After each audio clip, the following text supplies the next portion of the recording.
Porque a gente tem a sensação de que Jesus fez aquilo tudo que está descrito ali na Bíblia e tinha os apóstolos ali tomando nota de rodapé, né? Tomando nota no pé de Jesus. Tudo que ele fazia, deixa eu escrever aqui, vamos deixar isso tudo registrado. Sendo que não é essa a história verdadeira conforme as melhores hipóteses dos historiadores. Nenhum dos evangelhos foi escrito por apóstolos de Jesus, por pessoas que conviveram, que conheceram Jesus.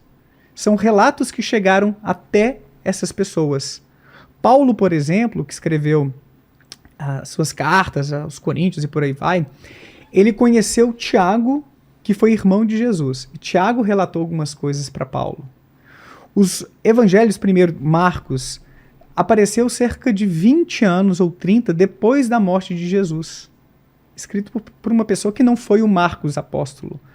O último evangelho que a gente tem ali na Bíblia, que é o de João, foi escrito cerca de 90 ou 100 anos depois da morte de Jesus.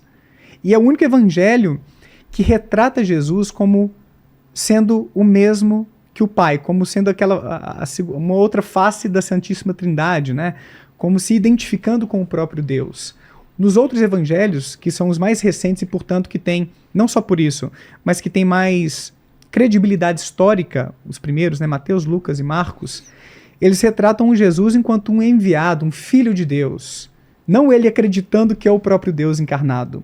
Quando você chega em João, você vai encontrar alguns elementos mais nessa direção, de que ele acreditava ter alguma natureza sobrenatural, quem viu a mim, viu ao Pai, mais ou menos uma afirmação assim.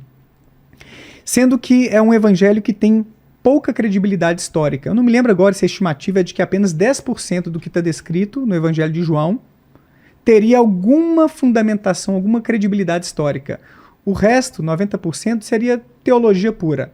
O cara tentando reafirmar uma visão que o seu grupo tinha de quem foi Jesus. Entendi. Para ser mais específico sobre isso, a ideia é que o cristianismo primitivo era muito cindido, muito dividido sobre quem foi Jesus.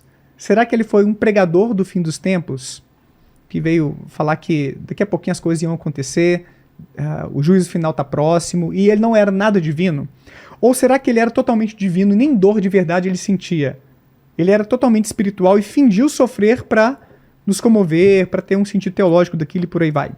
Será que ele se divinizou no batismo do Espírito Santo? Em seu batismo, né, o Espírito Santo veio e tudo, e ele se tornou divino? Ou foi na sua crucificação?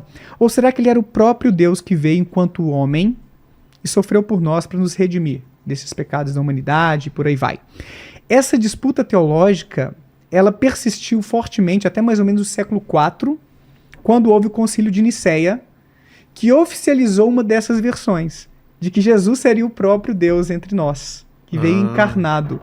Isso não era consensual entre os cristãos primitivos. Muitos, então, tinham uma visão totalmente divergente, diferente uns dos outros, sobre quem foi Jesus entre nós. Então, o Bart Ehrman, no seu livro Como Jesus se Tornou Deus, ele discute tudo isso. Então, o ponto é que a gente, às vezes, se esquece, porque a gente se acostuma com o cristianismo, mas que o cristianismo teve origens tão controversas e turbulentas quanto qualquer outra religião. De forma que a gente não tem pessoas, pelo menos conforme essa tese desses historiadores, você não tem pessoas que conviveram com Jesus escrevendo aquelas cartas, aqueles textos que vieram a compor o Novo Testamento. Você tem aquele efeito do telefone sem fio, provavelmente.